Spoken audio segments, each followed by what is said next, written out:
Hello friends, hopefully आप सभी लोग अच्छे होंगे। अब कुछ एग्जांपल्स की बारी, जो कि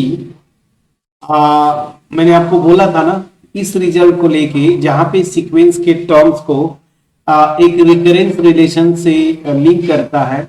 और आपको वो आईआईटी जैम का क्वेश्चन पेपर उठा के देखिए, कई बार क्वेश्चन बन चुके हैं, अदर एग्जाम्स में भी आते हैं। और वो जो रिजल्ट था, मैंने आपको बताया था कि इस रिजल्ट को कोई भी सीक्वेंस अगर मोनोटोनिक सीक्वेंस है तो वो कन्वर्ज करेगी इफ एंड ओनली इफ वो बाउंडेड हो जाए। ठीक है, तो हमें क्या करना होगा, जब भी रिकरेंस टाइप का रिलेशन आए, आपको बस सीधी सी बात ये दिखा देना है कि मोनोटोनिक है और बाउंडेड है, तो वो क्या हो जाएगी, कन्वर्ज कर जाएगी। ठीक है, तो चलिए जो क्वेश्चंस बनते हैं, मैं एक क्वेश्चन लिखता हूं। इस टाइप से क्वेश्चन बनते हैं, हालांकि एमसीक्यू में आएगा तो वो केवल सीक्वेंस का रिकरेंस रिलेशन देगा और ऑप्शंस में देता है कन्वर्ज करता है, नहीं करता है, या कन्वर्ज करेगा तो इस नंबर पे करेगा। बट मैं प्रॉपर तरीके से एग्जाम्पल करवा देता हूं ताकि होम एग्जाम्स का भी जो लोगों का मोटिव है वो भी फुलफिल हो जाए। तो क्वेश्चन कैसे आता है, show that the sequence the sequence fn defined by the recurrence relation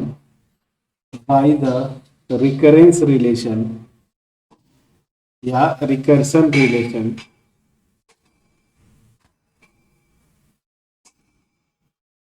relation या recursion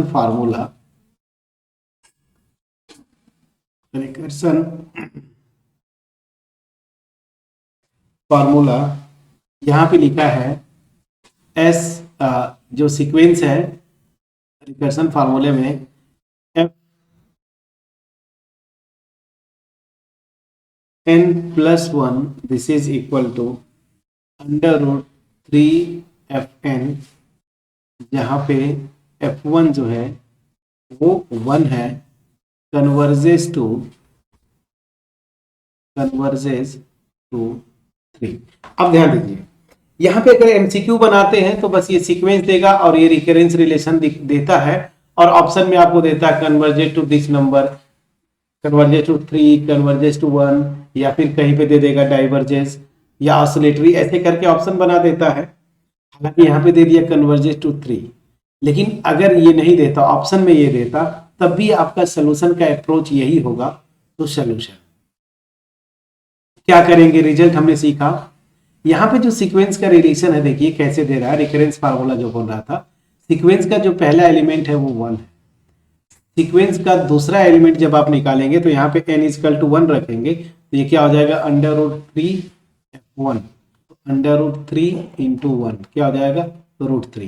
फिर उसी तरीके से एफ थ्री निकालना है, तो यहाँ पे n इजकल टू टू रखेंगे, तो under root three F two, तो यहाँ से क्या आ जाएगा, अंडर रूट थ्री, और यहाँ पे देखिए ये रूट थ्री, इस तरह से आ जाएगा ना। तो इस तरह से आप एलिमेंट्स को आप लिख लेते हैं, ठीक है ना, ये मेरे एलिमेंट्स होंगे सीक्वेंस के इस रिकरेंस फार्मूला से। ठीक है, अब चलिए, हमें अगर दिखाना है कि ये सीक्वेंस कन्वर्ज करती है और किस पे कन्वर्ज करेगी, थ्री पे, तो सबसे पहले आप दिखाएंगे क्या कि ये सीक्वेंस जो है कन्वर्जेंट है। कन्वर्जेंट दिखाने के लिए आप क्या दिखाएंगे, ऊपर रिजल्ट है, सबसे पहले ये बाउंडेड है और दूसरा क्या, मोनोटोनिक सीक्वेंस है। सबसे पहले मोनोटोनिक दिखाएंगे, फिर क्या दिखाएंगे, बाउंडेड। अब यहां से एक पैटर्न आपको देख के पता चल जाता है कि इंक्रीजिंग है या डिक्रीजिंग। तो देखिए ये वन है, ये root three second element, root three क्या होता है, वन पॉइंट समथिंग, और ये root three multiplied by root three, तो ये क्वांटिटी इससे बड़ा है, मतलब F2 बड़ा है F1 से, F3 बड़ा है F2 से। तो एक पैटर्न समझ में आ गया कि ये मोनोटोनिक इंक्रीजिंग सीक्वेंस है। ठीक है ना, तो चलिए अब यहां पे हमें अगर दिखाना है प्रॉपर तरीके से, तो सबसे पहले आप दिखाएंगे कि ये मोनोटोनिक इंक्रीजिंग है। ठीक है ना, तो चलिए कैसे सॉल्व करेंगे, तो सॉल्यूशन में clearly terms of sequence F N R क्या क्या है, वो ऑलरेडी मैं कुछ निकाला हूं, जैसे 1 square root 3 square root 3 square root 3, और इस तरीके से आप आगे लिखते जाएंगे, ठीक है ना। अब चलिए, तो यहां पे आप देख रहे हैं कि S1 से बड़ा है S2, तो क्लियरली अब देखिए, जब आपको दिखाना है इंक्रीजिंग फंक्शन, सॉरी फंक्शन आ गया, इंक्रीजिंग मोनोटोनिक इंक्रीजिंग सीक्वेंस है ये, तो यहां पे मैथमेटिकल इंडक्शन यूज करते हैं। प्रिंसिपल ऑफ मैथमेटिकल इंडक्शन क्या था, कोई भी अगर स्टेटमेंट दिया है, आप दिखा देते थे कि n इक्वल टू 1 के लिए ट्रू है, फिर आप मान लेते थे कि n इक्वल टू m के लिए ये ट्रू है, ये एज्यूम करते थे, और इसको यूज करके आप दिखा देते थे कि n equal to m plus 1 के लिए भी ये रिजल्ट जो भी है स्टेटमेंट वो ट्रू है, ठीक है ना। तो फिर मैथमेटिकल इंडक्शन से ये स्टेटमेंट हर एक नेचुरल नंबर n के लिए ट्रू होगा। अब यहाँ पे आपको क्या दिखाना है, मोनोटोनिक इंक्रीजिंग, तो आप दिखाएंगे कि n इक्वल टू 1 के लिए मतलब जो 2 टर्म्स होंगे, देखिए इंक्रीजिंग के लिए क्या फार्मूला था मेरा, fn प्लस 1 ग्रेटर देन और equal to fn for every n। n equal to 1 के लिए दिखा देंगे कि f2 जो है f1 से बड़ा है, ठीक है ना।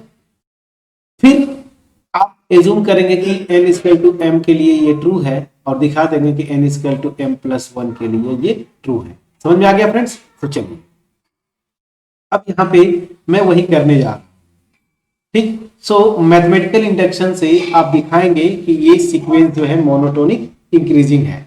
सो क्लियरली यहां से देखिए, ये चीज तो समझ में आ रहा है ना कि यहाँ पे जो √3 है, मतलब ये पहला एलिमेंट, ये सेकेंड एलिमेंट, तो f2 is greater than f1, और यहां से भी हमें पता है देख के f3 इज ग्रेटर देन क्या f2 ना।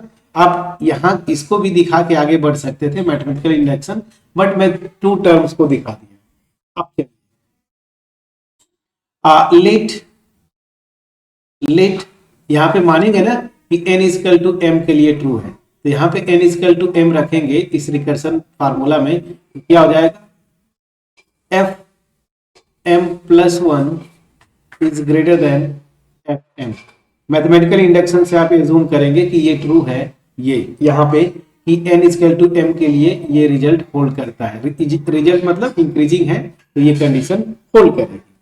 अब यहां से आप दिखाएंगे कि n equal to m plus 1 के लिए ये ट्रू है। अब n equal to m plus, यहीं पे रखिए, यहाँ पे m प्लस 1 अगर रखेंगे तो ये क्या हो जाएगा, f m plus 2 must be greater than, किससे आना चाहिए फ्रेंड्स, f m प्लस 1, यही होना चाहिए फ्रेंड्स ना। मैं यहाँ पे नहीं रखने की बात बोल रहा हूँ, हमें अगर दिखाना है, जो पैटर्न देखिए ये पैटर्न फॉलो हो रहा है, अगर ये ट्रू हो गया तो ये n इक्वल टू m के लिए ट्रू है, तो n equal to m plus 1 के लिए जो दिखाना है वो आपको ये दिखाना है, और इसको दिखाने के लिए इसका यूज करना होगा, तो बस यहां से आ जाइए, दिस विल इम्प्लाई। अब टर्म्स के बीच में रिलेशन ये है, तो मैं क्या करता हूं, दोनों साइड 3 से मल्टीप्लाई करके स्क्वायर रूट मैं ले लेता हूं। तो चलिए, दिस विल इम्प्लाई, मैं क्या कर रहा हूं, 3 से मल्टीप्लाई करिए दोनों साइड, ये देखिए पहले 3 से मल्टीप्लाई कर दीजिए और दोनों साइड स्क्वायर रूट ले लीजिए। अब ये रिकरेंस फार्मूला से ये टर्म क्या हो जाएगा, अगर इसे आप देखेंगे तो ये क्या हो जाएगा, यहाँ पे अगर इसकी मैं बात बोलूं तो ये हो जाएगा fm प्लस 2, ठीक है ना, सॉरी यहाँ पे ग्रेटर था, ये इनइक्वालिटी रहेगा, और ये इस फार्मूले से देखेंगे तो ये मेरा है fm प्लस 1। तो हमने क्या दिखाया फ्रेंड्स कि n इक्वल टू m के लिए अगर ये ट्रू है तो n equal to m plus 1 के लिए भी ये ट्रू होगा, ठीक है ना। So by principle of mathematical induction, मैं शॉर्ट में लिख दिया, by principle of mathematical induction sequence fm जो है, सीक्वेंस fn जो है, fn is monotonic increasing, monotonic increasing. यहाँ पे मैं समझा पाया कि नहीं फ्रेंड्स, क्या कर रहे हैं आप, मैथमेटिकल इंडक्शन से प्रूव कर रहे हैं। n इक्वल टू 1 के लिए ट्रू है, इंक्रीजिंग दिखाना है, तो हमें यही दिखाना था fn plus 1 is greater than fn for every n। तो मैं n इक्वल टू 1 के लिए दिखा दूं कि f2 ग्रेटर देन f1, तो ये तो ऑलरेडी है ही।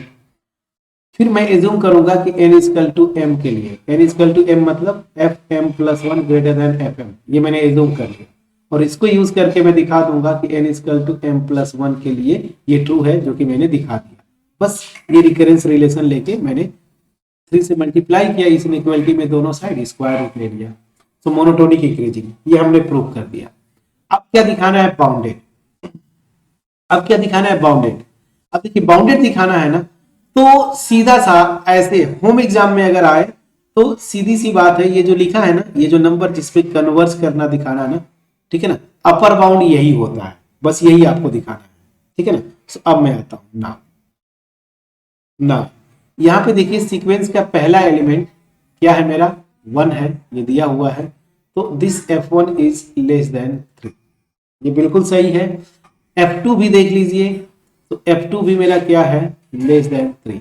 अगेन बाउंडेड दिखाने के लिए आपको यही दिखाना होगा कि मैथमेटिकल इंडक्शन से बाउंडेड अगर दिखाना है ना, तो अपर बाउंड आपको दिखाना है, लोअर बाउंड का तो कोई टेंशन नहीं है क्योंकि इंक्रीजिंग है, पहला एलिमेंट 1 हो गया, तो ऑब्वियस सी बात है इसका फर्स्ट एलिमेंट जो है वो 1 है, बाकी सारे एलिमेंट इंक्रीजिंग है तो 1 से बड़े होते जाएंगे। इधर से तो कोई टेंशन नहीं है, मेरा टेंशन क्या है? अपर बाउंड दिखाना। अपर बाउंड दिखाने के लिए जिस नंबर पे दिखाना हो ना कि कन्वर्ट करता है, उसी को आप यहाँ पे वो नंबर ले लीजिएगा और दिखाइएगा कि इस टर्म जो है इस 3 से बड़ा है, इस टर्म इस 3 से छोटा होगा, तभी तो अपर बाउंड का काम करेगा 3। ठीक है, अब चलिए, अब यहां से मैं आता हूं दिस। अब जरा देखिए नाउ, चलिए यही से मैं आ जाता हूं। मैं क्या कर रहा हूं कि जो मेरा S2 यहाँ पे जो मेरा एलिमेंट, थर्ड एलिमेंट है मेरा, वो थर्ड एलिमेंट क्या है? F3 है। तो थर्ड एलिमेंट जो है बाय रिकरेंस रिलेशन ये क्या है? अंडर रूट 3 F2, ये है फ्रेंड्स, ठीक है ना। आप ध्यान दीजिए F2 मेरा 3 से छोटा है, इधर देखिए इस क्वांटिटी पे जरा फोकस करिए, अंडर रूट 3 और F2 3 से छोटा है, तो ये अगर इधर F3 है, F3 और F2 3 से छोटा है, तो इधर इनइक्वालिटी लग जाएगा दिस और यहाँ पे 3 से रिप्लेस कर दीजिए और ये मेरा क्या है? रूट 9 मतलब 3, तो इसका मतलब क्या हो गया? F3 मेरा 3 से छोटा हो गया कि नहीं फ्रेंड्स? तो this will imply this is less than 3। अब चलिए मैथमेटिकल इंडक्शन लगाना है। मैं एज्यूम करूंगा कि m के लिए ये ट्रू है, तो let n equal to m के लिए ये स्टेटमेंट ट्रू है। So let fm is less than 3। अब ये हो गया, हमें क्या दिखाना है कि m प्लस 1 के लिए भी ट्रू होगा, तो हम ये दिखाएंगे दिस इज लेस देन 3, ठीक है ना। अब कुछ नहीं करना है आपको, आप क्या करिए, दोनों साइड 3 से मल्टीप्लाई करिए और स्क्वायर रूट ले लीजिए। तो पहले 3 से दोनों साइड इनइक्वालिटी में मल्टीप्लाई करेंगे तो इधर 9 हो गया, अब स्क्वायर रूट ले लेंगे तो ये मेरा इधर ये आ गया। अब बाई रिकरेंस फार्मूला ये मेरा क्या हो जाएगा? F M plus 1। ये देखिए रिकरेंस फार्मूला आपको क्वेश्चन में दिया हुआ है, तो यहां से ये मेरा एफ एम प्लस 1 हो जाएगा, this is less than root 9 की वैल्यू 3। तो मैंने क्या दिखाया कि f1 लेस देन 3, एज्यूम किया fm लेस देन 3 और दिखा दिया fm plus 1 is less than 3। तो इसका मतलब क्या हो गया? मैथमेटिकल इंडक्शन से हर एक टर्म जो है 3 से क्या होगा? छोटा होगा। So then by principle of mathematical induction fn is less than 3 for every n। अब क्योंकि बाउंडेड दिखाना था, इधर से आपने दिखा दिया, यहाँ पे 1 है वो भी चलेगा, नहीं तो आप बस 0 ले लीजिए, जो बुक्स में लिखते हैं। आप यहाँ पे 1 भी लिखते हैं ना, तो 1 से यहाँ पे इक्वल लगाते, 1 लिखते हैं तो इज लेस देन और इक्वल टू fn, तो आपने 0 लगा दिया, कोई इशू नहीं।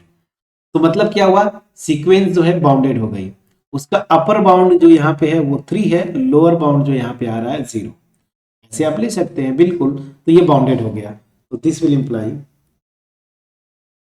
Sequence fn is bounded. ये मैं समझा पाया कि नहीं फ्रेंड्स? अब बस रिजल्ट पे आ जाइए।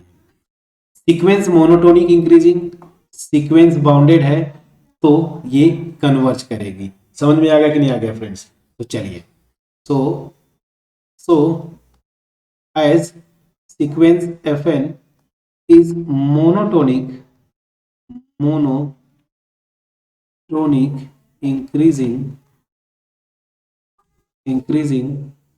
and bounded this will imply it is convergent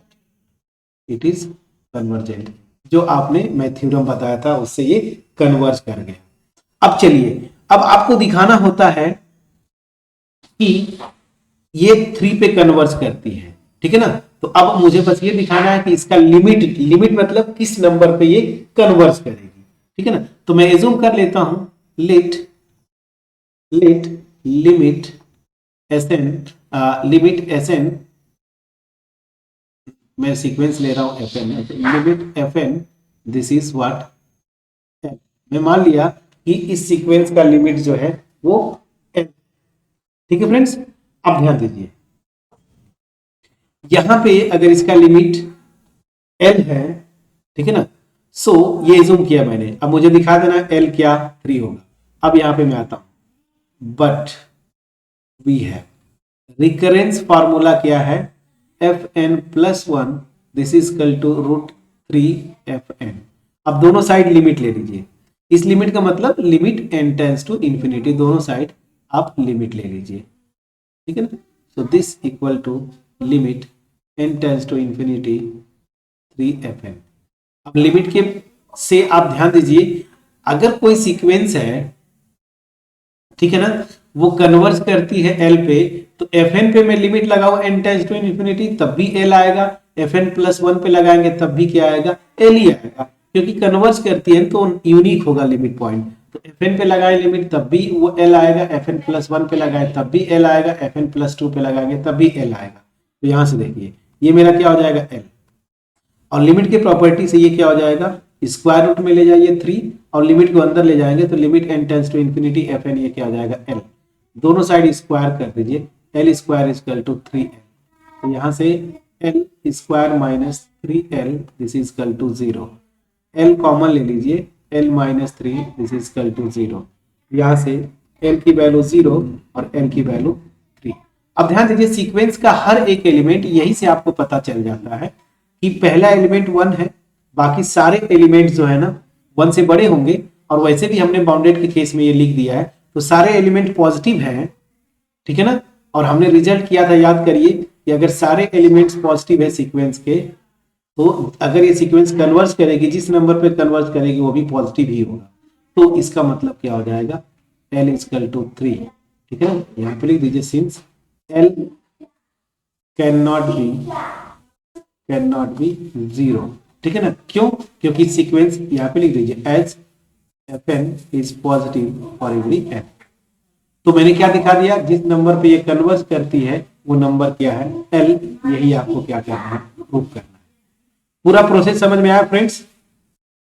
recurrence relation देगा, हमें यही रिजल्ट लगाना होता है कि कोई भी मोनोटोनिक सीक्वेंस है वो कन्वर्ज करेगी इफ एंड ओनली वो बाउंडेड होगी। तो पहले सीक्वेंस को आप दिखा दीजिए कि वो मोनोटोनिक है, ठीक है ना। अब उसको दिखाने के लिए आप मैथमेटिकल इंडक्शन का कॉन्सेप्ट यूज करेंगे, मैथमेटिकल इंडक्शन यूज कर लीजिए, दिखा दीजिए कि मोनोटोनिक है। उसी तरीके से मैथमेटिकल इंडक्शन लेके आप दिखा दीजिए बाउंडेड है, और बाउंडेड हो गया तो वहां से सीधे सीधे उस रिजल्ट से कन्वर्ज करेगी, और कन्वर्ज करेगी तो मान लीजिए L पे कन्वर्ज करता है, L पे कन्वर्ज करना मतलब limit n tends to infinity Fn is L, और ये जो रिकरेंस फार्मूला वहां पे जो देगा ना उसी पे आपको रखना है, वहां से आप निकाल लीजिए, दिखाना है। अब मान लीजिए IIT जैम की जो मैं बात बोलता हूँ, क्वेश्चन ऐसे आता है, तो रिकरेंस रिलेशन से तो आपको पता चल जाता है कि इंक्रीजिंग है समय बचाने के लिए, हालांकि पूरा प्रोसेस ऐसा होना चाहिए, बट ठीक है, इंक्रीजिंग पता चल गया, बाउंडेड है कि नहीं, बस वहां पे कितना समय लगा, फटाफट जब आप करेंगे, मैं आपको एक्सप्लेन करने के लिए इतना समय लग रहा है, फटाफट आप ये इससे यूज करके मैथमेटिकल इंडक्शन दिखा दीजिए कि बाउंडेड है बस, और उसके बाद तुरंत जो है यहां से ये कॉन्सेप्ट लगाइए, विद इन 3 to 4 मिनट्स पूरा प्रोसेस आप कर ले जाएंगे जब आप एक्चुअल एग्जाम में करते हैं, क्योंकि यहाँ पे मैं आपको एक्सप्लेन कर रहा हूँ, ठीक है, मुझे एक्सप्लेन करना है, आपको समझाना है, जब आप अपने से करते हैं तो केवल आंसर निकालना होता है, ठीक है फ्रेंड। तो ये प्रोसेस है, और इसको जो है कि आप जो है इस तरीके से अप्रोच लगाएंगे, ठीक है। तो चलिए अब मिलते हैं नेक्स्ट वीडियो में। होपफुली ये एक्सप्लेनेशन आपके समझ में आया होगा। तो थैंक यू सो मच।